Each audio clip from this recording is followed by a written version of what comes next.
Hello, in this video I'm gonna show you how you can check your flight data on the DJI Mavic Pro.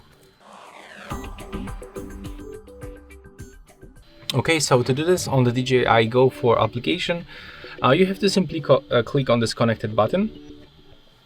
And as you can see, we'll be moved to this screen where we can find for sure the name of our profile, the simple flight total time, travel distance, and also, for example, data like total speed, and also the footprints like the arena that we visit.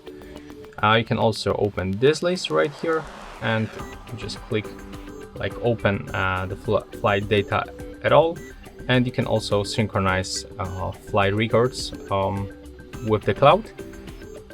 So we can select this one and then tap to start syncing. So that's the place where you can find the basic information about your flights of your DJI Mavic Pro. That's all for this video, hope you like it.